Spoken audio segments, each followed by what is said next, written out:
yourself. Because if you don't love yourself, how in the hell are you gonna love somebody else? And that is from the words of RuPaul.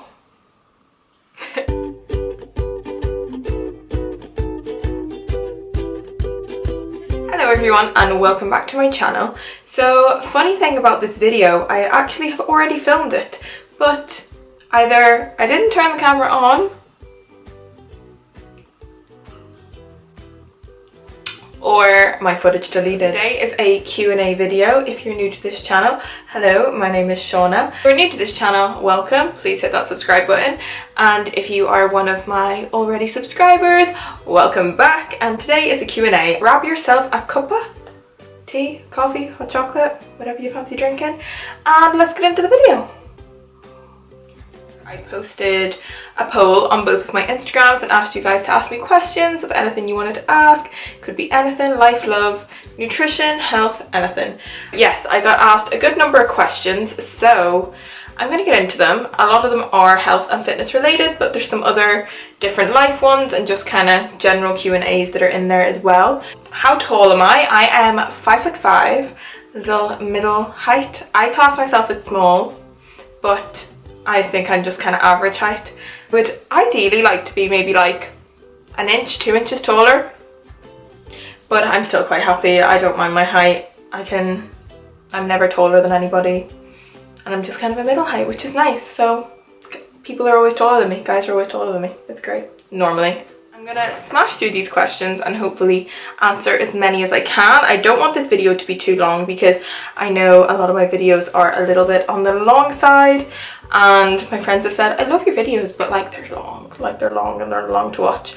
And I'm all about constructive criticism, so I'm going to try cut them down a little bit. So I'm going to aim for this video to be about 12 or 15 minutes long, but we'll see when we post it. If I could bring 3 things onto a desert island, what would they be? Ooh, I love that question. So if I was to bring 3 things on a desert island, one of my all-time favourite things, all-time favourite products that I own, that I use religiously, is my Palmer's cocoa butter.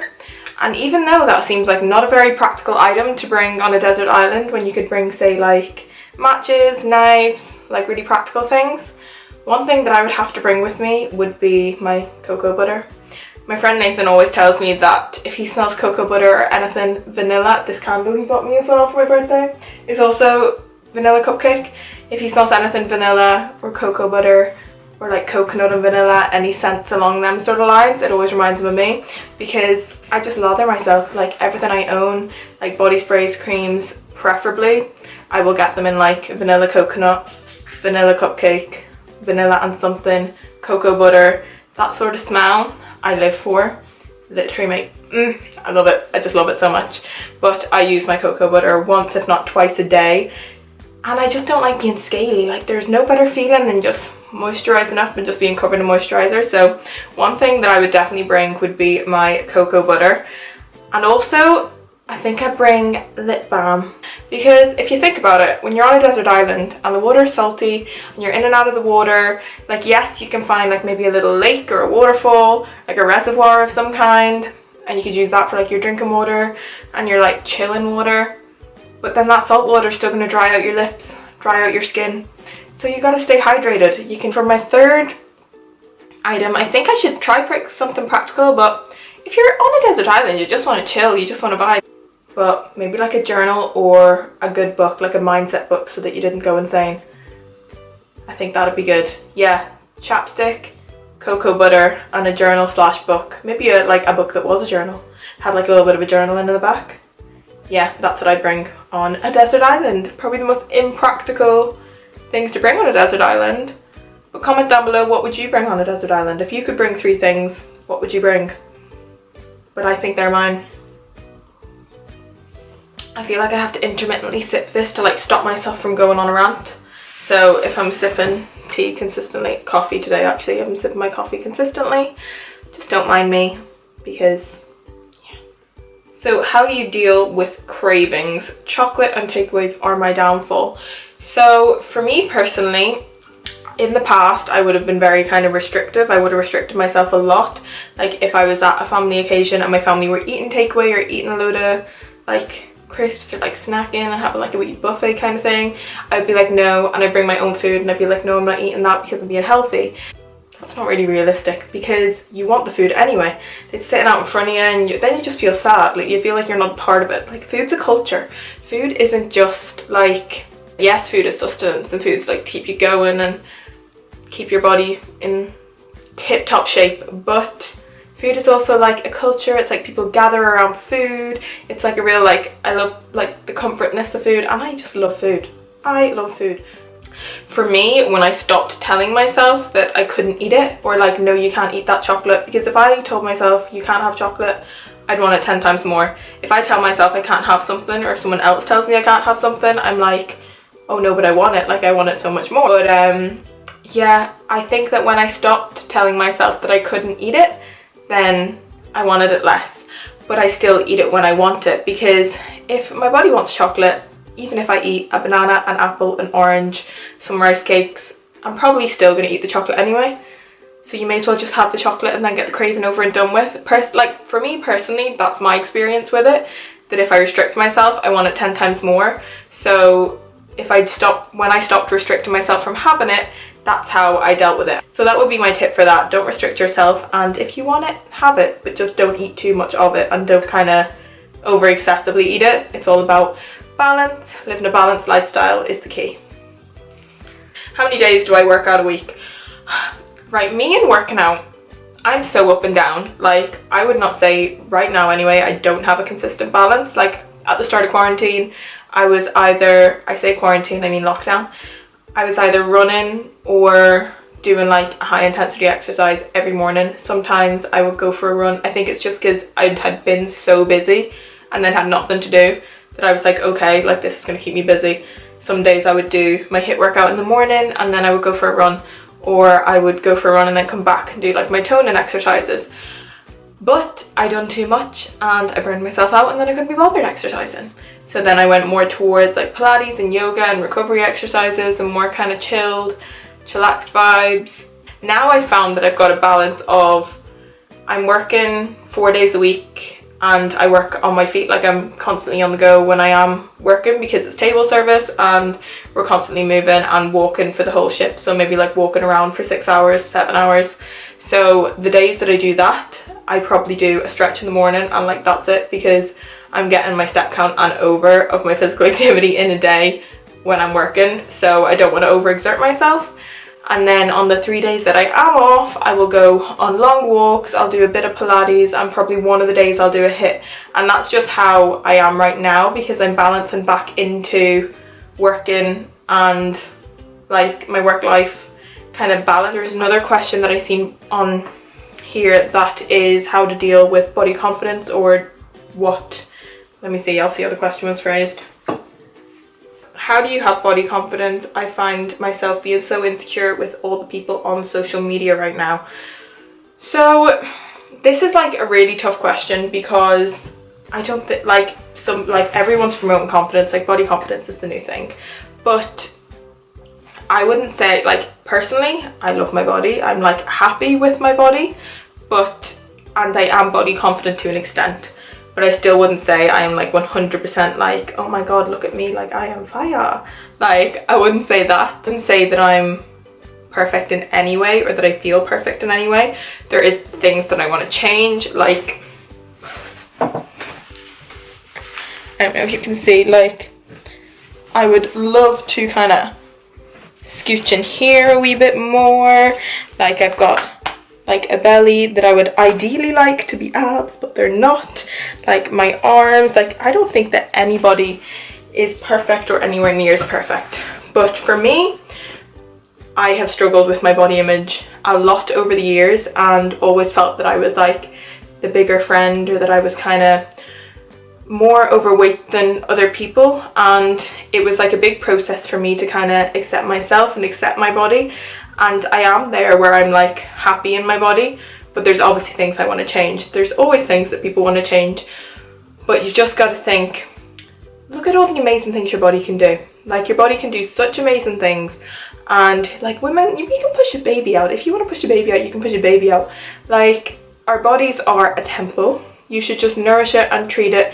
Once you're living a healthy lifestyle and treating your body well, hydrating, eating good food, enjoying life, like body image isn't everything. And you've got to remember that people on social media, like, it really is a highlight reel. Like, do you think I woke up like this and I would just be waltzing around my house in my bodysuit, my jeans and a full face of makeup if I wasn't filming this video? No. So for dealing with body confidence and kind of building your body confidence, understand that you are perfect the way you are. If you want a bikini body, you got one, because you got a body, you can put a bikini on it. Like, you don't need to be like anybody else, and no two people are the same. There's a quote that I love that one of the Instagrammers and YouTubers that I follow says all the time, and that is, no one is you and that is your power. And Georgie Stevenson says that, and I just love that because it's so true. No one is you, like no one can be you, no two people are the same. No matter how much people do things alike or act in a similar way, you're always just going to be you. Everybody's unique and you should love yourself for your uniqueness, and we all just need to be kinder to ourselves.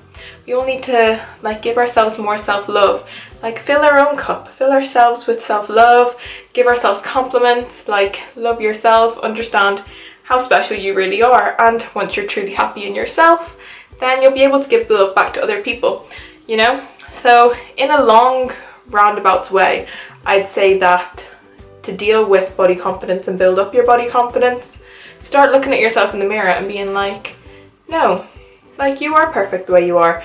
You just love yourself. Because if you don't love yourself, how in the hell are you gonna love somebody else? And that is from the words of RuPaul.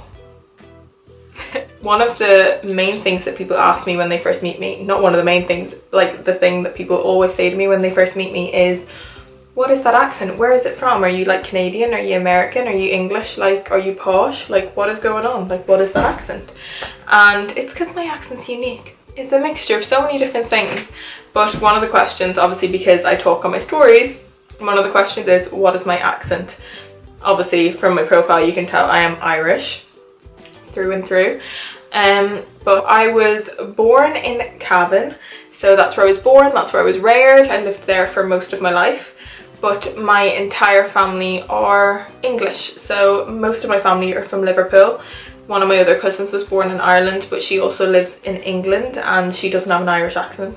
So most of my family were all born in England. A lot of my family have lived here their whole lives or live here now. My accent is a mixture of being brought up in Cavan but surrounded by people from Liverpool, and then I also have lived in Northern Ireland for about 5 or 6 years. Also, I watched a lot of American TV. Disney Channel was my thing, so I think any of the Canadian and American twangs that I have are to do with that.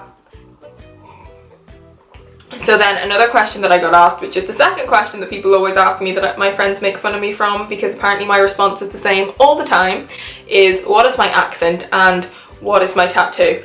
My tattoo I got when I was, you can see a glimpse of it in some of my photos, but I got it when I was 17, nearly 18, like a month or two away from 18, and I'm 21 now, so I've had it for a good number of years. And I did draw it myself, so I will insert an image here or here. There's a lot of symbolism behind it. I don't think personally I would get another tattoo in the near future because my tattoo has so much meaning that I don't think another one could top it for me. And one thing that I done when I first got my tattoo, which I would recommend anybody does if they're thinking about getting one or contemplating getting a tattoo, is I drew it out and then I stuck it on my mirror. And I was like, right, I'm going to stick this here, and if I'm still not sick of it in 4 months time, then I know that I really want it, because if I'm sick of it in 4 months, I'll be sick of it if I have it for the rest of my life. Because tattoos are for life, they're not just for Christmas. Hey guys, so sorry if the framing has changed. My camera overheated, so I had to let it cool down and turn it off for 20 minutes. So I've just been lying on my phone. I'm going to carry on with the last question that it cut me off on, which was about my tattoo. But it is a sunflower at the bottom. If it's up here right now, you can look at that, but if not, it's a sunflower at the bottom, and that is because it is both my mum's and mine favourite flowers. So I was like, I'm gonna put a sunflower in, and it's really pretty. It's all black and white except for the ears on the elephant. So above the sunflower there is an elephant in the middle of it, like an elephant with like a trunk, and the ears of the elephant are butterfly wings. The butterfly wings are to symbolise my auntie who passed away, and the elephant is to symbolise my cousin who passed away. And then at the top of it, it is like a mandala, and there's little like sections in the mandala, and in each section there's like a little symbol or like drawing of some kind that is something that means something to me. So for instance, in one of them there is a wave because I love the water and I love being by the water. In another one there's the sun and the moon. I am a moon baby. If you follow astrology or into astrology of any description, you'll know what that means. In another one there's like my symbol for my astrological sign, which is Cancer, symbol for my mum's, which is Aquarius, and then the symbol for karma.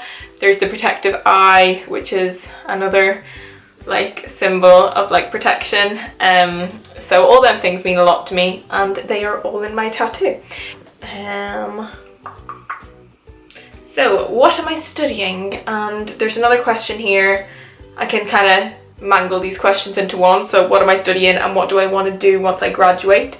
So I am currently studying human nutrition and I love it. I really enjoy it. It's like one of them things where I don't get bored of learning about it, and it doesn't like kind of annoy me to learn about it. Like, I think for me personally, I know I'm doing the right degree because I enjoy doing it and I don't mind like sitting and studying it. So I'm currently in my 3rd year, going into my 4th year in September, which is all going to be online, which is very strange. I think it's going to be a very strange experience for it all to be online. But I think for like our lab work and stuff, we will still be in university.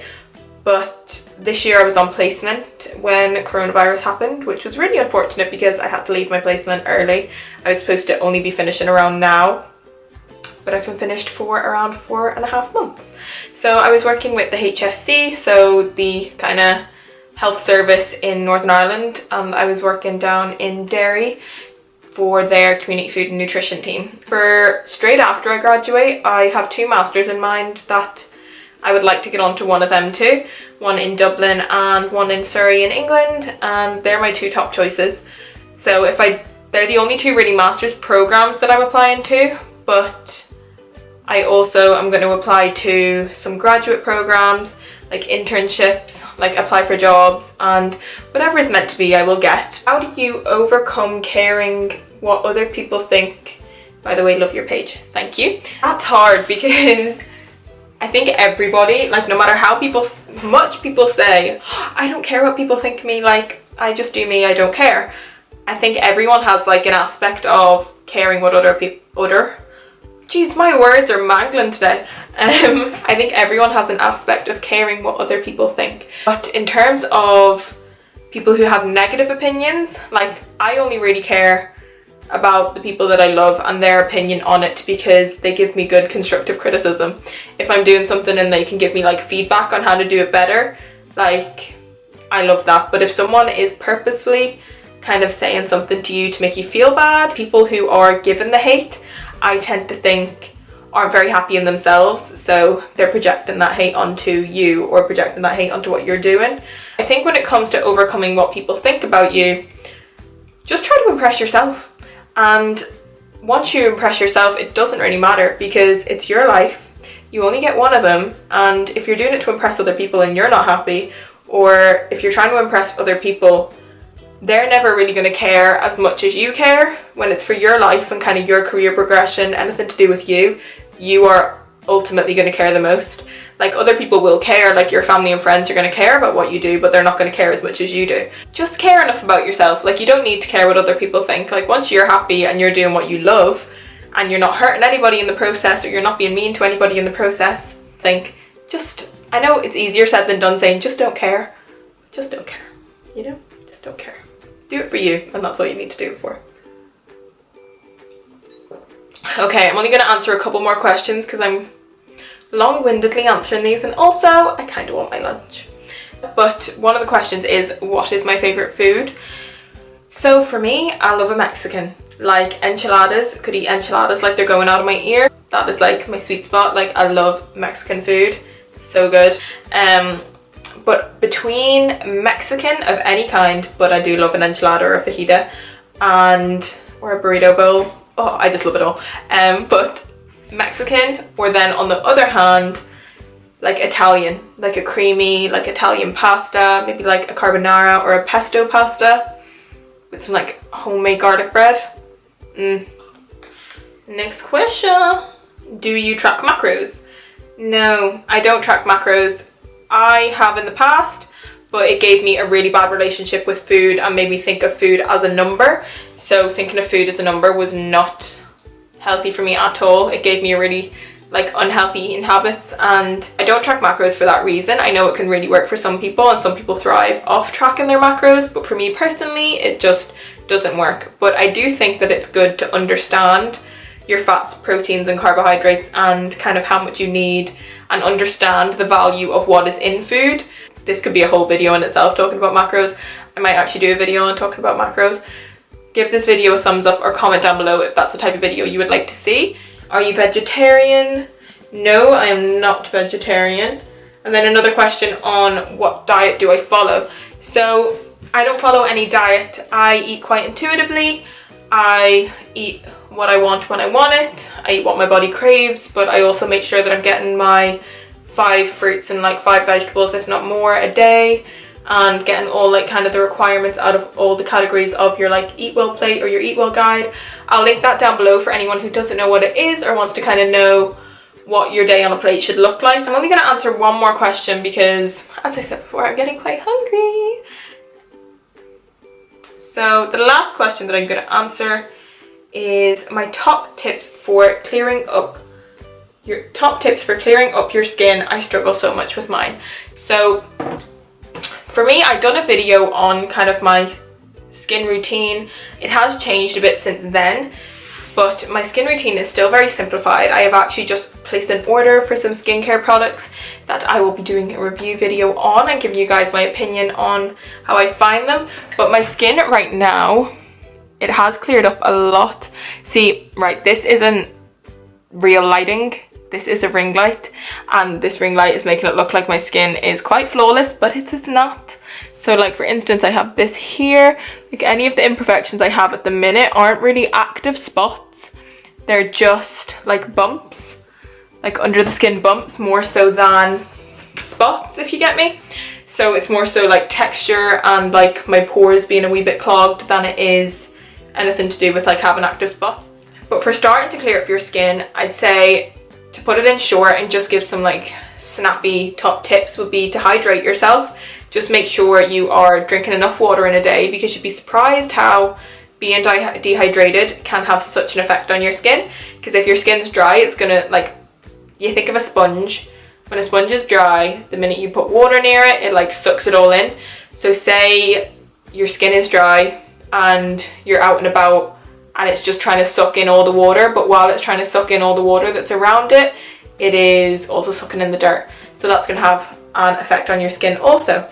And eat your fruits and vegetables. I cannot stress it enough to eat your fruits and vegetables. I know some people do not like them at all.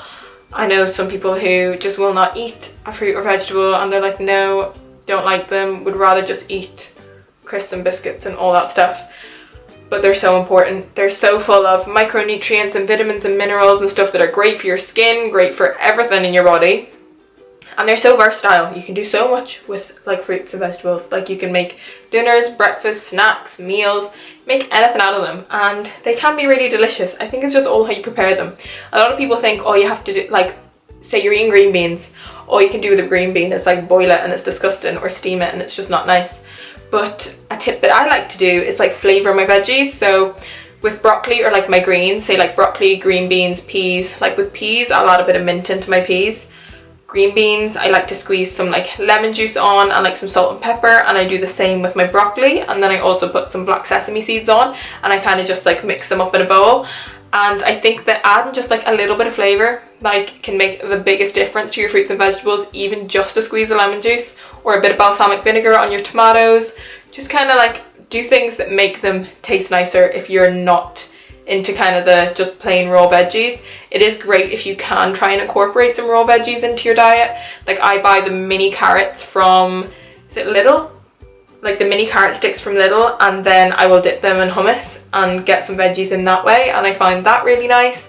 And then even your fruit, try eat the skin on your fruit for your fibre. So that is a top tip that I could give, is hydrate, eat your fruits and veggies, fill up on fibre, look after your gut, and by doing them things, by drinking your water, eating your veggies and filling up on fibre, you will be looking after your gut. And also simplify your skincare routine. But yes, that is the last question that I'm going to answer, because I feel like this video will be long enough already with questions that I've answered already. I hope you guys enjoyed this video. If you did enjoy this video, please make sure to give this video a thumbs up and subscribe to my channel if you want to see more videos like this.